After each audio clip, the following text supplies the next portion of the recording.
בוקר טוב, אוסי.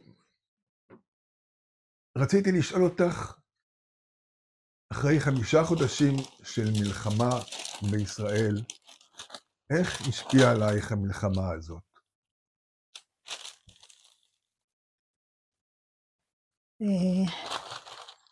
אני חושבת שההשפעות נמדדות בזמנים יותר ארוכים, קשה ממש לדעת, ודאי שעל המחשבות ועל הרגשות ועל תפיסות, דאגות ביומיום. אני חושבת שבאיזשהו מקום זה גורם להתכנסות, גרם לי להתכנסות. אני הרבה יותר בסטודיו, עובדת, פחות יוצאת, פחות נוסעת, פחות מבלה,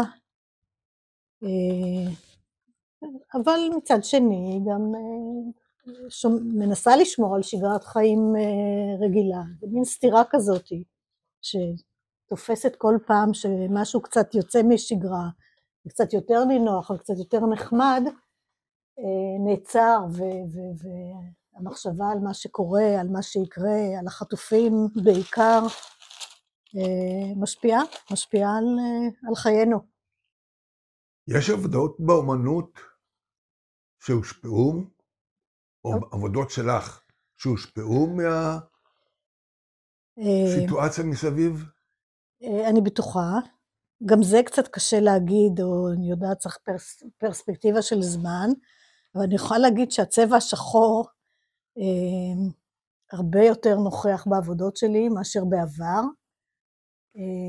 בהתחלה זה היה אולי אפילו לא ממש מודע וקרה, וכשהתחלתי לחשוב על זה ולתת על זה את הדעת, אז ראיתי שזה אכן ישנו. את יכולה לראות לנו עבודות שבמיוחד הושפעו? רגע. כן, אני חושבת שיש איזו עבודה שעשיתי שהיא פשוט קרו שם דברים שאולי לא היו קורים מקודם.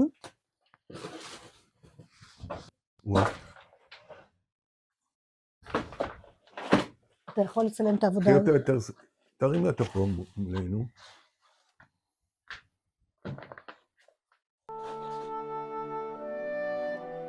וואו, מרשים מאוד. העבודה הזאת לא נעשתה ל7 באוקטובר כנושא. בכלל עסקתי במשהו אחר לגמרי, ולאט לאט פרצו הדמויות האלה, שהן דמויות שמופיעות אצלי גם בעבר, אבל עכשיו הם קיבלו משמעות יתר. אולי כל האווירה, כל הצבעוניות. הייתי אומרת שיש קשר, יש איזשהו קשר. בעיניי זה יפה מאוד. תודה רבה. מה עושה עכשיו? רגע, נוריד את הציור. כן, אולי יש עוד עבודה אחת שאני חושבת שהיא קשורה. מה זה? העבודה הזאת היא מתארת קוץ ישראלי מצוי, גדילן או ברקן, אני לא יודעת מה השם הביולוגי המדויק, אבל כן, משהו בקוציות מאוד התבקש לי, וכמובן השחור שמופיע כאן בווריאציות שונות, ואולי אפילו מרבית השטח של הציור. בעיניי זה מאוד מבטא. כן? כן.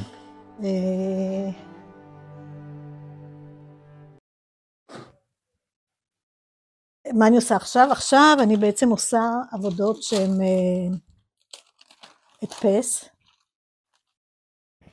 באמצעות ג'לי פלייט. זה עבודות שלא קשורות למלחמה. שום עבודה לא ממש קשורה למלחמה. לא, כי הן הרבה יותר עליזות. הן עליזות, אבל הן מספרות סיפור של חטיפה. הן מספרות סיפור של חטיפה. בעבר